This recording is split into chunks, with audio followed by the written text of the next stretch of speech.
about videos for this album, for the single? I haven't done anything. I actually find videos very difficult because,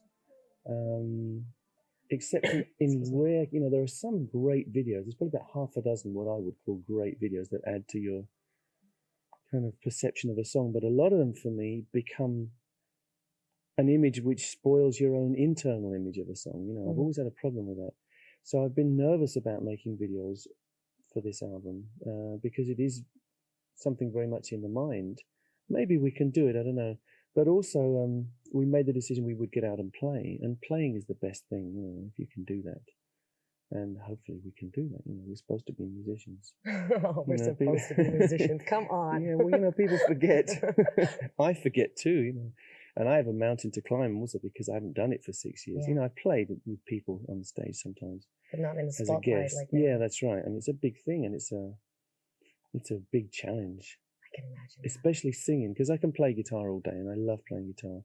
But everything on this album I've sung because I believe I should, because it's my ideas and it's my feelings, And it's one thing in the studio because you can do it in bits. You can come back each day and make sure you get it right. But on stage you get one chance, and you have to be so fit to sing at this sort of. I mean, this is very kind of impassioned music. Most of it, it's not singing like Bing Crosby.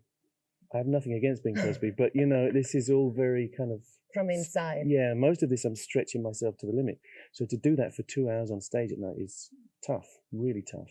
Singing is like the most athletic thing in the world. I can imagine that, especially when there's so much emotions and feelings. Like just singing a song, like you said, is perhaps easier. Yeah, and you have to be fit. I now know why Freddie would never go out after a show. He would never drink, he wouldn't smoke, he wouldn't speak, because he had to keep his voice in trim. And if I'm on tour, I have to be the same now, which is tough. You can't play so hard. That must be hard. Work hard, yeah. Do you have like singing lessons then as well, just to train that, if you would? No, I did have a couple of sessions with a singing teacher a few years ago, which was good, and it made me think about breathing and stuff and looking after the voice. But mainly, it's just the way I feel, the way it comes out emotionally. And if you would go out on stage, you can perhaps take somebody with you to do that. Because Brian May will also look at your. Yeah, I could take a singer. Perhaps, I could do. Because it's a combination. Like Brian May on the stage with his guitar, like. I don't want to do that anymore, though. If I haven't got Freddie, I don't want anyone else, really. No.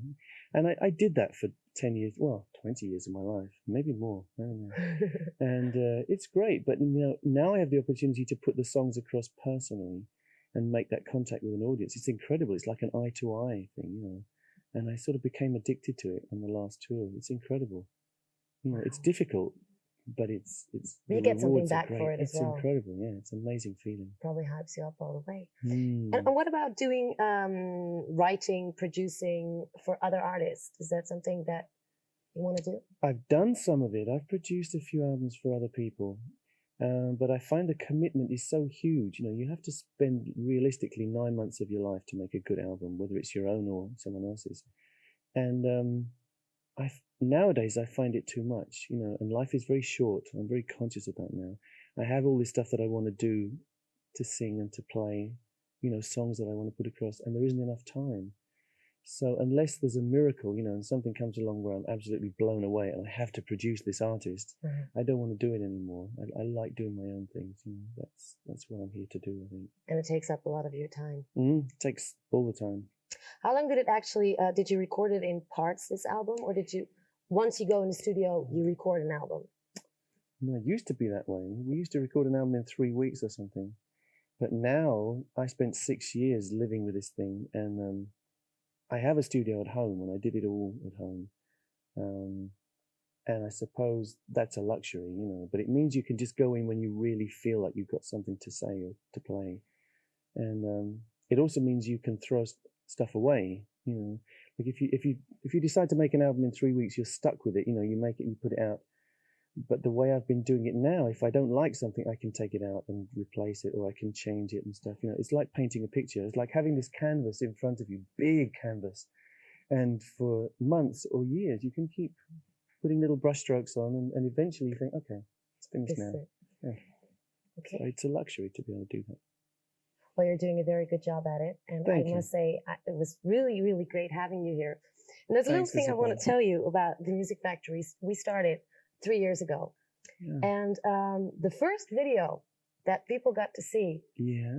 on the Music Factory was one of your videos. Really? So it's great to have like the man of the first video, TMF, That's very nice. here right now. Well, this is for you, Isabel. Thank you very much. Because I we want you love to you. sign it though. Yeah, You don't leave here without you signing it. Absolutely, yeah. And I do hope that you go on tour, everything works out. Yeah, I hope to be here around October, you know. Supposing we find the right guy to handle the drum thing, you know. I hope to be out here, so.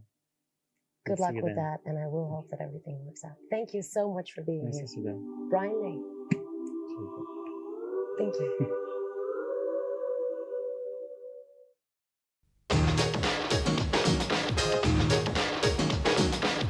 This is the Music Factory.